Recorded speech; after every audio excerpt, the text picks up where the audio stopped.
نبی صلی اللہ علیہ وسلم جن کے اگلے پچھلے سب قصور معاف کر دیے گئے تھے، وہ اتنا لمبا قیام کرتے تھے کہ ان کے قدم مبارک سوج جاتے تھے۔ حضرت مغیرہ فرماتے ہیں رسول اللہ صلی اللہ علیہ وسلم نے اتنا لمبا قیام کیا رات کو کہ آپ کے پاؤں سوج گئے۔ آپ سے سوال کیا گیا کہ آپ اتنی مشقت کیوں کرتے ہیں، اپنے آپ کو اتنا کیوں تھکاتے ہیں، حالانکہ آپ کے تو سارے گناہ معاف کر دیے گئے۔ آپ نے فرمایا کیا میں اللہ کا شکر گزار بندہ نہ بنوں؟ یعنی صرف گناہوں کی بخشش ہی نہیں بلکہ نعمتوں پر شکر بھی واجب ہے۔ جہاں ایک طرف گناہوں کی بخشش انسان کے لیے اللہ کے قرب کے راستے ہموار کرتی ہے، وہاں اللہ تعالیٰ کا شکر ادا کرنا بندے کو اللہ کا قرب عطا کرتا ہے۔ اچھا، اب پہلی سنت میں آپ کو بتاؤں گی کہ اگر آپ تہجد کے وقت اٹھے ہیں تو سب سے پہلے آپ کیا پڑھیں گے۔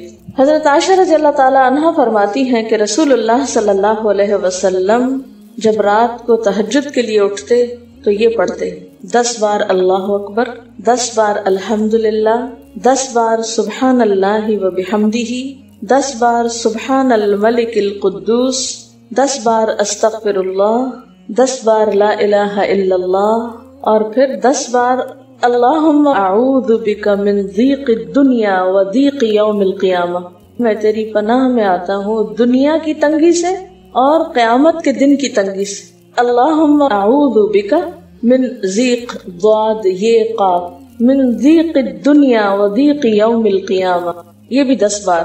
اور پھر فرماتے اللہم اغفر لی واہدنی وارزقنی وعافنی، پھر وضو کرتے اور تہجد شروع کرتے، یعنی یہ بھی وضو سے پہلے آپ پڑھ لیتے تھے۔ تو آپ کیا کر سکتے ہیں، جیسے آنکھ کھلی یا بستر پر لیٹے ہیں تو بعض اوقات ایسا ہوتا ہے نا کہ انسان سوچتا ہے اچھا ایک سائڈ پہ سو کے اتنے تھکے ہوئے ہوتے ہیں کہ آپ ایک دم نہیں اٹھ پاتے۔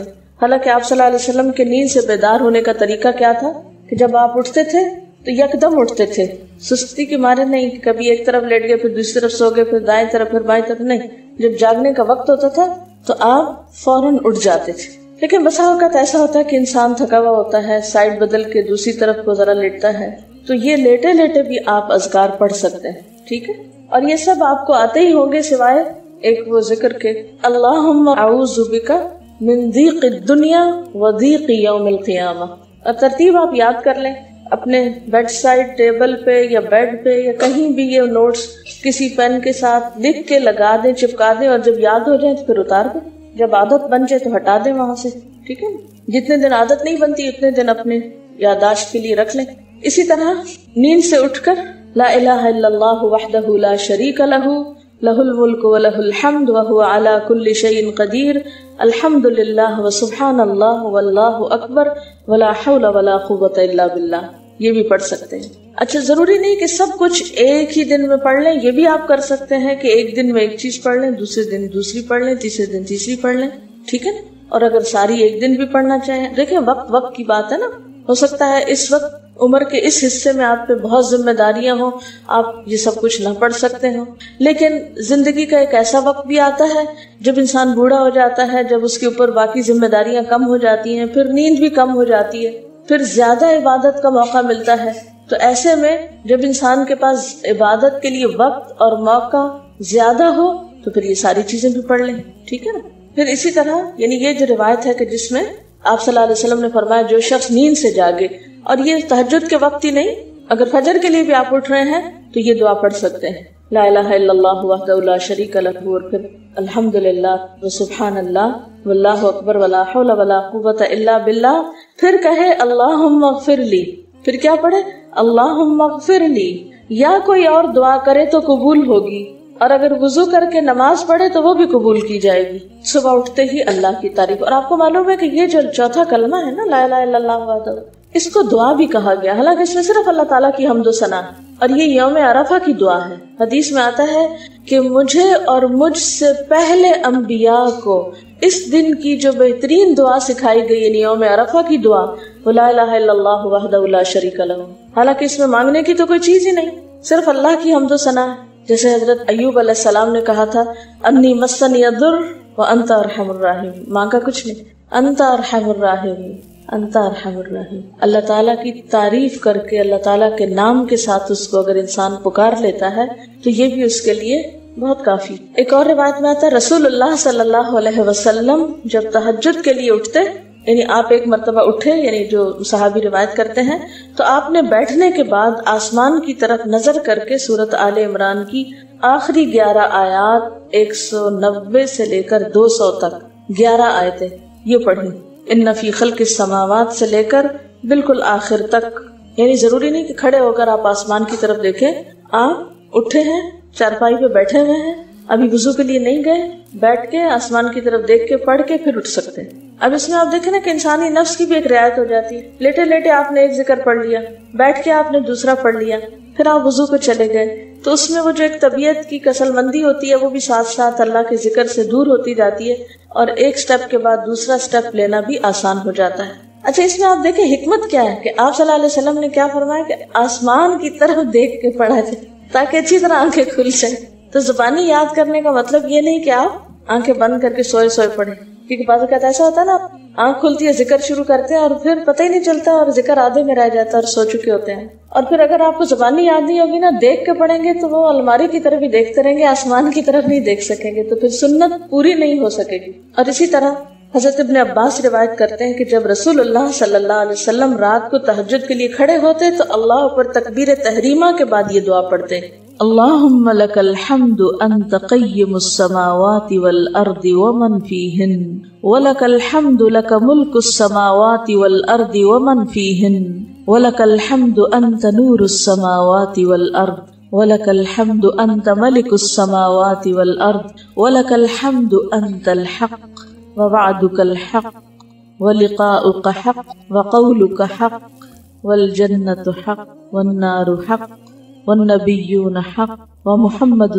صلى الله عليه وسلم حق والساعة حق اللهم لك أسلمت وبك آمنت وعليك توكلت وإليك أنبت وبك خاصمت وإليك حاكمت فاغفر لي ما قدمت وما أخرت وما أسررت وما أعلنت أنت المقدم وأنت المؤخر لا الہ الا انت. الہی تیرے ہی لیے ہے ساری تعریف، زمین و آسمان اور جو کچھ ان میں ہے سب کو تو ہی قائم رکھنے والا ہے. تیرے ہی لیے ہے ساری تعریف، زمین و آسمان اور جو کچھ ان میں ہے اس سب کی بادشاہی تیرے ہی لیے ہے. تیرے ہی لیے ہے ساری تعریف، تو ہی روشن کرنے والا ہے زمین و آسمان کو، تیرے ہی لیے ہے ساری تعریف. تو ہی بادشاہ ہے زمین و آسمان کا، تیرے ہی لیے ہے ساری تعریف. تو حق ہے، تیرا وعدہ حق ہے، تیری ملاقات حق ہے، تیرا کلام حق ہے، جنت حق ہے، جہنم حق ہے، تمام انبیاء حق ہیں اور محمد صلی اللہ علیہ وسلم حق ہیں، قیامت حق ہے. الہی میں تیرے سامنے جھک گیا، میں صرف تیرے ساتھ ایمان لایا، میں نے صرف تجھی پر بھروسہ کیا، میں نے صرف تیری طرف رجوع کیا، صرف تیری ہی مدد سے دشمنوں سے جھگڑتا ہوں، میں نے صرف تجھے ہی اپنا حاکم مانا. سو تو میرے اگلے پچھلے اور ظاہر و پوشیدہ اور جنہیں تو مجھ سے زیادہ جانتا ہے سارے کے سارے گناہ معاف کر دے. تو ہی آگے کرنے والا ہے، تو ہی پیچھے ڈالنے والا ہے، تیرے سوا کوئی سچا معبود نہیں ہے. یہ جو دعا استفتاح ہے تہجد کے وقت کی، یہ باہر نہیں نماز کے اندر پڑھنے کی دعا ہے. ہم دعا مانگتے ہیں اللہم اجعلنی لک ذکارا لک شکرا. ان دعاؤں کے پڑھے بغیر ذکار کیسے بن سکتے ہیں؟ ذکار کا صیغہ تو فعال کے اوپر ہے نا، بہت زیادہ ذکر کرنے والا.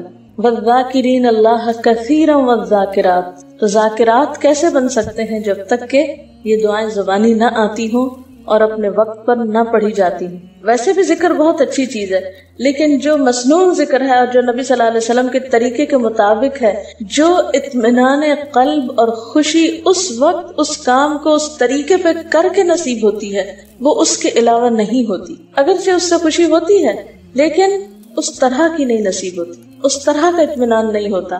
آپ تجربہ کر کے دیکھ لیں، سنت کے مطابق زندگی گزارنا اور اپنی مرضی کے مطابق زندگی گزارنا، یہ دو مختلف لائف سٹائلز ہیں، دو مختلف طریقہ ہے زندگی ہیں. دونوں کا امپیکٹ فرق ہوتا ہے، اثرات فرق ہوتے ہیں. اور یہ نہیں کہ یہ کوئی بہت مشکل عمل ہے، بہت مشکل کوئی نہیں ہے، ہم کر سکتے ہیں، لیکن بات یہ ہے کہ ہم کرنے کی کوشش کریں، ارادہ تو کریں. پہلے تو آپ اپنے آپ سے یہ پوچھیں ارادہ بھی کیا کہ نہیں، کیونکہ اگر ارادہ ہو گیا نا تو کام بھی ہو جائے گا.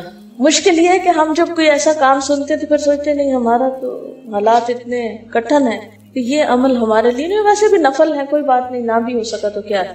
یہی کہہ کے ہم چھوڑ دیتے ہیں چیزوں کو کہ نہیں. لیکن میں سمجھتی ہوں کہ جو عمر آپ بچیوں کی خاص طور پر اس وقت اس عمر کو غنیمت سمجھے اور اس میں آپ نے جو کچھ اب یاد کر لیا، عادت ڈال لی، وہ اگلی زندگی میں شدید مصروفیت کے باوجود بالکل عادت ثانیہ ہو جائے گی، ایک روٹین ہو جائے گی اور آپ کو مشکل نہیں ہوگی. لیکن اگر اب نہیں عادتیں ڈالی، کل کو یا نئے سرے سے عادت ڈالنا بہت مشکل ہوگا. سنت مشکل نہیں ہے، صرف یہ ہے کہ ارادے، نیت اور پھر کوشش کی ضرورت ہے. کر لیں گے تو ہو بھی جائے گا، آخر کرنے والے کرتے ہیں. لیکن جب پہلے سے سوچ لیتے نہیں بڑا مشکل، تو اللہ والے کرتے ہیں اور وہ تو نیک لوگوں کا کام ہے. ہم تو نہ اللہ والے ہیں اور نہ ہی نیک ہیں، تو کیوں نہیں ہے، ہو جائے. اب آپ صلی اللہ علیہ وسلم کے تہجد کی کیفیت کیا تھی؟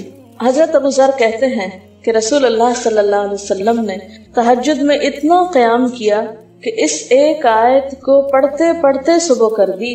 ایک آیت پڑھتے پڑھتے صبح کر دی. کون سی آیت تھی وہ؟ ان تعذبہم فانہم عبادک وان تغفر لہم فانک انت العزیز الحکیم. ایک آیت کو اتنی دفعہ پڑھا اور پڑھتے رہے اور پڑھتے رہے اور پڑھتے رہے، اسی میں صبح ہو گئی.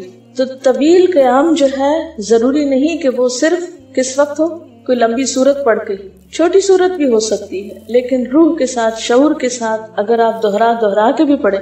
مثال کے طور پہ آپ نے کوئی سورت یاد کر لی ہے اور آپ پڑھنے کھڑے ہوئے ہیں اور آپ کو صحیح طرح آتی نہیں ہے، یا آتی ہے تو اتنی تیز نہیں آتی، بہت رٹی ہوئی نہیں ہے، تو کوئی بات نہیں، ایک آیت کو 2 دفعہ 3 دفعہ بھی آپ اس کو پڑھ سکتے ہیں اور اس طرح بھی پڑھ کے لمبا کر سکتے ہیں. یعنی طویل قیام صرف زیادہ قرات سے ہی نہیں، مختلف طریقوں سے ہو سکتا ہے. یہ آیت ہے سورۃ المائدہ کی 118 نمبر آیت ہے. اگر تو انہیں عذاب دے تو وہ تیرے بندے ہیں، اور اگر تو انہیں معاف کر دے تو یقیناً تو غالب اور حکمت والا ہے. حضرت حذیفہ رضی اللہ تعالی عنہ نے نبی صلی اللہ علیہ وسلم کو تہجد پڑھتے دیکھا. وہ کہتے ہیں سورۃ فاتحہ کے بعد آپ نے سورۃ بقرہ پڑھی، پھر رکوع کیا. آپ کا رکوع آپ کے قیام کی مانند تھا. ہماری تو کمر نہ ٹوٹ جائے. کر کے تو ذرا دیکھیں. میں نے زندگی میں پہلی دفعہ رمضان میں طویل رکوع اور سجدے کا موقع ملا. اس سے پہلے تو اس طرح کا سچ پوچھے کانسیپٹ بھی کوئی نہیں تھا، کیونکہ بہت سی چیزیں جب ہم پڑھتے ہیں تو ہم کہتے ہیں ہاں یہ نبی صلی اللہ علیہ وسلم کے لیے ہیں، یہ تو آپ کی شان ہے اور آپ کا مقام ہے. ہم تو عام کمزور بندے ہیں. اصل میں ہم کمزور کیوں ہیں؟ اس لیے کہ ہم نے اپنی انرجیز بیکار باتوں میں بہت لگا رکھی ہیں، بیکار غم پالے ہوئے ہیں، بیکار مشغلے ہیں، بیکار گفتگویں ہیں. انرجی تو لگتی ہے نا. آپ فضول کی باتیں سوچیں تو کیا انرجی نہیں لگے گی؟ آپ لایانی چیزوں پہ کڑنا شروع کر دیں، کیا انرجی نہیں لگے گی؟ لگے گی. تو پھر آپ کے پاس کوئی تعمیری مثبت کام کرنے کے لیے نہ وقت ہے نہ انرجی ہے. پھر اس وقت تک آپ خالی ہو چکے ہوتے ہیں. رات کو دیر تک آپ اگر فضول گپ شپ کرتے رہے تو صبح اٹھے گا کون اور پھر صبح پڑھے گا کون؟ اور اگر پڑھے بھی تو کیا پڑھے اس میں؟ کبھی آپ نے سوچا کہ احادیث کی یہ جو کتابیں ہیں یہ ساری کی ساری صرف آپ کی گفتگو نہیں، آپ کے عمل کا بھی احاطہ کیے ہوئے ہیں، اور ٹوٹل آپ کی گفتگو یہی ہے. اور اگر ہم اپنی گفتگو کو دیکھیں اور ہماری باتوں کی کوئی کتاب تیار ہو، نبی صلی اللہ علیہ وسلم کی عظمت کو پہچانیں، ہم اپنی گفتگو کا جائزہ لیں. اگر ہماری گفتگو بھی ریکارڈ ہو کر لوگوں کے پاس جانے لگے، لوگوں تک پہنچنے لگے، ہم عملی نمونہ کیوں نہیں لوگوں کے لیے؟ ہمیں دیکھ کر لوگوں کے عمل کیوں نہیں بدلتے؟ ہماری بات لوگوں پر اثر کیوں نہیں کرتی؟ کبھی سوچا ہم نے؟ صرف اپنی گفتگو کے آئینے میں ہی اپنے آپ کو پہچان لیں کہ ہم کہاں ہیں، کون ہیں، کہاں کھڑے ہیں، لوگوں کے بیچ میں کیا باتیں کرتے ہیں، لوگوں کے پیٹھ پیچھے کیا باتیں کرتے ہیں، کہاں کس حال میں کیا کر رہے ہوتے ہیں. ہر شخص اپنے آپ کو خود پہچان سکتا ہے. کیا واقعی ہم اس لائق ہیں کہ کوئی ہم سے کچھ سیکھے؟ صرف اپنی گفتگو کے آئینے میں خود کو پہچانے. بعض اوقات کتنا بیکار بولتے ہیں، کتنا بے مقصد بولتے ہیں، کتنا ضرورت سے زائد بولتے ہیں. اس کا یہ مطلب نہیں کہ مصنوعی خاموشی اپنے اوپر مسلط کر لیں، کیونکہ پھر ہم دوسری ایکسٹریم پہ نکل جاتے ہیں. لیکن بامقصد گفتگو کتنی ہے ہماری باتوں میں جو واقعی فائدہ مند، تو پھر ذرا روک بھی لیا کریں نا اپنے آپ کو. اپنے ساتھ خود ہی محنت کریں گے تو بات بنے گی. سوچیں تو، احساس تو کریں. جب کریں گے تو انشاءاللہ کامیابی بھی ہوگی. لیکن پہلی بات تو یہ نا کہ ہم جو کچھ کرتے ہیں نہ اس کا حساب کرتے ہیں، نہ اس کے بارے میں سوچتے ہیں کہ ہم کر کیا رہے ہیں. ہمیں نیکی نہ کرنے کا موقع یا ہمارے نیکی نہ کرنے کا ایک سبب اور ایک بڑی وجہ ہماری انرجیز کا بیکار چیزوں میں استعمال ہونا ہے، فضول کی سیاست میں ملوث ہونا ہے. اپنی ذمہ داریوں کا ہمیں ہوش نہیں ہوتا، دوسروں کے کاموں میں مداخلت خوب سوچتی. خود کیا کر رہے ہیں اس کا کچھ پتہ نہیں، دوسرے کیا کر رہے ہیں اس سے بہت دلچسپی، یا کیا نہیں کر رہے بہت سے لوگ، بہت سی خواتین کمر درد کی شکایت کرتے ہیں، اور اس کی ایک بڑی وجہ نمبر 1 رکوع کا صحیح پوزیشن پہ نہ ہونا ہے، اور نمبر 2 اس پوزیشن پہ کوئی ایکسرسائز نہیں ہماری ہوتی. یہ بتا رہی ہے کہ کسی کی کمر میں درد تھا اور ٹھیک نہیں ہوتا تھا کسی چیز سے، تو ڈاکٹر نے ان کو یہ مشورہ کیا کہ طویل رکوع اور طویل سجدے کریں. بیسٹ ایکسرسائز ہے، کر کے تو دیکھیں. اور اس میں آپ دیکھیں کہ صحیح پوزیشن پہ لائیں، بالکل اسٹریٹ رکھیں گردن اور کمر کو. پیٹھ اور گردن ایک لائن میں آنی چاہیے. بہت سے لوگ یوں ٹیڑھی کرتے ہیں، یوں کر کے بس کرتے ہیں. یہ غلط پوزیشن ہے، اس سے تو اور بیمار ہو سکتے ہیں. کئی لوگ سر پھینک دیتے ہیں نیچے کو، یہ بھی غلط پوزیشن ہے، اس سے بھی کام خراب ہوتا ہے. اگر آپ صحیح پوزیشن پہ رکوع لمبا کریں تو یقینی طور پہ کمر درد کا علاج ہے. پٹھے مضبوط ہوتے ہیں نا کمر کے، آپ اس کو روک کے رکھے ہوتے ہیں ایک سیدھی لائن میں. 2 فیٹ کے درمیان کا فاصلہ بھی بہت معتدل رکھیں، نہ تو بہت قریب رکھیں اور نہ بہت کھلا رکھیں، بالکل معتدل، جس میں آپ آرام سے سکون سے کھڑے ہو سکیں اور آپ کا بیلنس قائم رہے. بیلنس کو قائم کرنا بے حد ضروری. ٹھیک ہے. حضرت حذیفہ نے نبی صلی اللہ علیہ وسلم کو تہجد پڑھتے دیکھا. وہ کہتے ہیں کہ سورۃ فاتحہ کے بعد آپ نے سورۃ بقرہ پڑھی، پھر رکوع کیا. آپ کا رکوع آپ کے قیام کی مانند تھا، یعنی جتنا لمبا قیام تھا اسی طرح رکوع تھا. پھر آپ نے رکوع سے سر اٹھایا اور کھڑے ہو گئے، اور آپ کا قوما یعنی رکوع کے بعد اٹھنے کا وقت بھی کافی طویل تھا. ہم تو بعض اوقات اٹھ کے کھڑے نہیں ہوتے کہ نیچے چلے جاتے ہیں، تو وہ بھی طویل تھا. صرف 2 رکعتیں بھی آپ ایسی پڑھ لینا کافی. اگر عام دنوں میں نہ پڑھی جائے تو ویکینڈ پہ پڑھ لیں. ہمارا تو ویکینڈ پہ لمبا سونے کا پروگرام ہوتا ہے نا، تو چلے دوبارہ سو جائیں، لیکن ہفتے میں 1 دفعہ کر لیں. اگر روز نہیں بھی کر سکتے 2 دفعہ کر لیں، ٹوائس اے ویک کر لیں.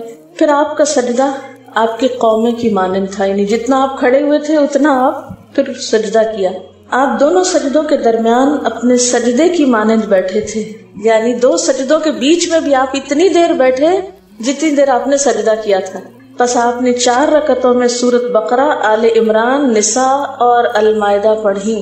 ہمیں اگر خود نہیں بھی آتی اور کوئی پڑھانے والا اتنی لمبی 1 دفعہ بھی تراویح کوئی پڑھا دے یا کوئی نفل پڑھا دے تو ہم دوسری دفعہ اس کے پاس نہ پڑھیں. تقریباً 7.25 پارے بنتے ہیں، جس کو ایک منزل کہا جاتا ہے. ایک دن کے تہجد میں آپ نے اتنا پڑھا. اور یہ تو قرآن کی قرات تھی، لیکن بیچ کے وقفوں میں تسبیحات اور اللہ کی تعریف اور حمد و ثنا اور ذکر، یہ آپ پر بس تھا. یہ وہی کر سکتا ہے جس کو واقعی اللہ سے حقیقی محبت ہو، صرف دعوے کی حد تک نہیں. میں کہتی ہوں چلے روزانہ نہ صحیح، ہفتے میں 1 بار، ہفتے میں نہیں، مہینے میں 1 بار، مہینے میں نہیں تو سال میں، رمضان میں، کسی موقع پر کچھ تو اللہ سے تعلق آئے، کچھ تو قرب پائے. ہر شخص کے بس میں نہیں کہ ہر روز ایسی عبادت کرے، کیونکہ اللہ کے رسول صلی اللہ علیہ وسلم کا بہرحال مقام کچھ اور تھا. لیکن کچھ شوق، کچھ حسرت، کچھ تو دل میں ہونا ہی چاہیے، کوئی نیت، کوئی ارادہ، کوئی عزم، اور پھر اس کے لیے کوشش. تو وقت بچے گا کچھ آپ کے پاس فالتو باتوں کے لیے، فضول چیزوں کے لیے، کچھ سوچنے کے لیے، ٹینشن کے لیے بچے گا کچھ. سب کچھ بھاگ جائے گا، کچھ بھی نہیں بچے گا. کیونکہ ان عبادی لیس لک علیہم سلطان، میرے بندے ان پہ اے شیطان تیرا کوئی زور نہیں چلتا. بس چلتا ہی نہیں ان پہ، تیرا سارا زور ہی ان پہ چلتا ہے جو فالتو ہوتے ہیں.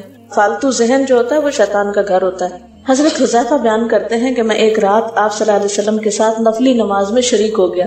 آپ نے سورۃ بقرہ شروع کر دی. میں نے سوچا کہ آپ 100 آیات پڑھ کر رکوع میں چلے جائیں گے، مگر آپ پڑھتے گئے. میں نے خیال کیا کہ سورۃ بقرہ کو 2 رکعتوں میں پڑھیں گے، لیکن آپ پڑھتے رہے. آپ نے سورۃ بقرہ ختم کر کے سورۃ نساء شروع کر دی، پھر ختم کر کے آل عمران پڑھنی شروع کر دی، اس کو بھی ختم کر دیا. آپ نہایت آہستگی سے پڑھتے جاتے تھے. جب ایسی آیت تلاوت کرتے جس میں سبحان اللہ کہنے کا حکم ہوتا ہے، جیسے سبح بحمد رب جیسے مثال کے طور پر، تو سبحان اللہ کہتے. اگر کچھ مانگنے کا ذکر ہوتا تو سوال کرتے، اگر پناہ مانگنے کا ذکر ہوتا تو اعوذ باللہ پڑھتے. اس حدیث سے یہ بھی پتہ چلتا ہے کہ سورتوں کی ترتیب ضروری نہیں، کیونکہ آپ نے پہلے النساء پڑھی پھر آل عمران پڑھی. یہ جو ہر وقت لوگ پیچھا کیے رکھتے ہیں نا، بعض کا تو بہت ضد کرتے ہیں کہ آپ نے پہلی رکعت میں یہ پڑھائی تھی تو دوسری میں یہ کیوں پڑھا دی. یہ تو سنت میں ملتا ہے کہ پہلی رکعت طویل ہے دوسری کے مقابلے میں، لیکن یہ لازم نہیں کہ جو پہلی میں پڑھے اس کے بعد آگے والی صورتوں میں سے پڑھے، پیچھے والی میں سے نہیں پڑھ سکتے. رسول اللہ صلی اللہ علیہ وسلم نے عبداللہ بن عمرو سے کہا، مجھے بتلایا گیا ہے کہ تم ساری رات نفل پڑھتے اور دن کو روزہ رکھتے ہو. اگر تم ایسا کرو گے تو تمہاری آنکھ کمزور اور طبیعت سست ہو جائے گی. یعنی ہر روز روزہ اور ہر رات جگراتا تمہاری جان اور تمہارے بال بچوں کا بھی تم پر حق ہے، اس لیے روزہ رکھو اور افطار بھی کرو اور رات کو قیام کرو اور سو بھی۔ یعنی ساری رات تہجد پڑھنا یا نفل پڑھنا پسندیدہ نہیں ہے، رات کو سونا بھی پسندیدہ ہے۔ ہمارے ہاں 27ویں رات کو پوری رات جاگنا لازم سمجھا جاتا ہے، تو نبی صلی اللہ علیہ وسلم سے کوئی رات بھی پوری کی پوری جاگنا ثابت نہیں، کیونکہ اگر انسان صرف جاگتا ہی جاگتا چلا جائے تو آسان ہوتا ہے، ایک دفعہ سو کے پھر اٹھنا جو ہے نا وہ اصل میں نفس کا امتحان ہوتا ہے، وہ مشکل ہوتا ہے۔ اسی طرح نبی صلی اللہ علیہ وسلم 3 دن سے کم میں قرآن مجید ختم کرنا پسند نہیں فرماتے تھے۔ آپ نے حضرت عبداللہ بن عمرو سے فرمایا کہ 1 ماہ میں پورا کر لو۔ انہوں نے عرض کی میں اس سے زیادہ تلاوت کی طاقت رکھتا ہوں، فرمایا 20 دن میں کر لو۔ ان کا میں اس سے زیادہ کی طاقت رکھتا ہوں، فرمایا 7 دن میں ختم کر لیا کرو، اس سے زیادہ کی اجازت نہیں، یعنی وہ ایک منزل کر کے۔ صحابہ کرام چونکہ اس زمانے میں مصحف اس طرح تھوڑے چھپے ہوئے تھے کہ کتابوں کی شکل میں ہوں، جو قرآن تھا لوگوں کے سینوں میں تھا، یاد کیے ہوئے تھے، اور وہ یاد کیا ہوا کہیں صبح کے وقت الگ بیٹھ کے نہیں پڑھا کرتے تھے، وہ کہاں پڑھتے تھے؟ تہجد میں نماز کے اندر پڑھا کرتے تھے۔ اب یہ تو ہم لوگوں کی مشکل ہوگی نا کہ ہمیں آتا کچھ نہیں زبانی، تو پھر ہم دیکھ کے پڑھتے ہیں تو نماز میں پھر وہ مشکل ہوتا ہے، تو الگ رکھ کے پھر اس کو پڑھ رہے ہوتے ہیں، ٹھیک ہے۔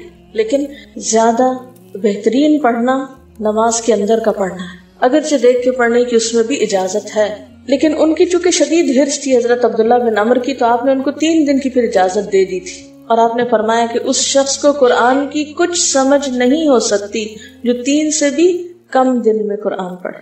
نبی صلی اللہ علیہ وسلم نے فرمایا جو شخص رات کے نوافل میں 200 آیات تلاوت کرتا ہے وہ اطاعت گزار مخلص لوگوں میں شمار ہوتا ہے۔ انہ من عبادنا المخلصین، وہ آتا ہے نا قرآن پاک میں انبیاء کی صفت میں سے۔ تو جو شخص رات کو نماز میں یعنی نفل میں 200 آیات تک تلاوت کرتا ہے وہ اطاعت گزار مخلص بندوں میں شمار ہوتا ہے۔ اور سنن دارمی میں واضح طور پر آتا ہے کہ نبی صلی اللہ علیہ وسلم ساری رات نوافل نہیں پڑھا کرتے تھے۔ سورۃ الدہر میں آتا ہے اور رات کے کچھ حصے میں پھر اس کے لیے سجدہ کرو اور لمبی رات تک اس کی تسبیح کیا کرو۔ سورۃ بنی اسرائیل میں ہے وَمِنَ اللَّيْلِ فَتَهَجَّدْ بِهِ نَافِلَةً لَكَ عَسَىٰ أَن يَبْعَثَكَ رَبُّكَ مَقَامًا مَحْمُودًا۔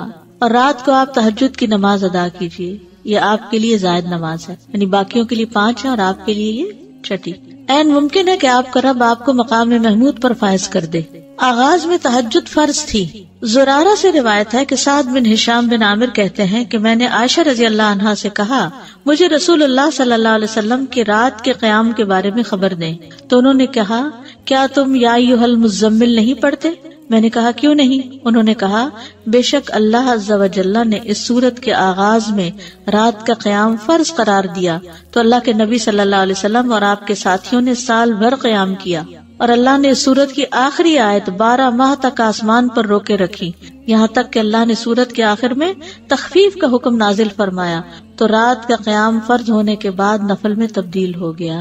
اس نے جان لیا کہ تم ہرگز اس کی طاقت نہیں رکھو گے، سو اس نے تم پر مہربانی فرمائی تو قرآن میں سے جو میسر ہو پڑھو، چھوٹی سورت بڑی سورت جتنا بھی۔ اس نے جان لیا کہ یقیناً تم میں سے کچھ بیمار ہوں گے، کچھ دوسرے زمین میں سفر کریں گے، اللہ کا فضل تلاش کریں گے، بزنس ٹرپس، اور کچھ دوسرے اللہ کی راہ میں لڑیں گے، بس اس میں سے جو میسر ہو پڑھو اور نماز قائم رکھو اور زکوٰۃ دو اور اللہ کو قرض دو، اچھا قرض دینا، اور جو نیکی بھی تم اپنی جانوں کے لیے آگے بھیجو گے اسے اللہ کے ہاں پاؤ گے کہ وہ بہتر اور ثواب میں کہیں بڑی ہے۔ نبی صلی اللہ علیہ وسلم کا اس تخفیف کو جاری رکھنا۔ حضرت عائشہ سے روایت ہے، کہتی ہیں کہ رسول اللہ صلی اللہ علیہ وسلم آدھی رات کو گھر سے نکلے اور مسجد میں نماز پڑھی، کچھ لوگوں نے بھی آپ کی نماز کے ساتھ نماز ادا کی۔ صبح کو لوگوں نے اس بارے میں بات چیت کی، چنانچہ دوسری رات لوگ پہلے سے زیادہ جمع ہو گئے۔ رسول اللہ صلی اللہ علیہ وسلم دوسری رات بھی باہر تشریف لائے اور لوگوں نے آپ کی نماز کے ساتھ نماز پڑھی، لوگ صبح اس کا تذکرہ کرتے رہے۔ تیسری رات مسجد میں آنے والے اور زیادہ ہو گئے، آپ باہر تشریف لائے اور لوگوں نے آپ کی نماز کے ساتھ نماز پڑھی۔ جب چوتھی رات ہوئی تو مسجد نمازیوں کے لیے تنگ ہو گئی اور رسول اللہ صلی اللہ علیہ وسلم نکل کر ان کے پاس تشریف نہ لائے، تو ان میں سے کچھ لوگوں نے نماز نماز پکارنا شروع کر دیا، لیکن رسول اللہ صلی اللہ علیہ وسلم باہر ان کے پاس تشریف نہ لائے، حتیٰ کہ آپ فجر کی نماز کے لیے تشریف لائے۔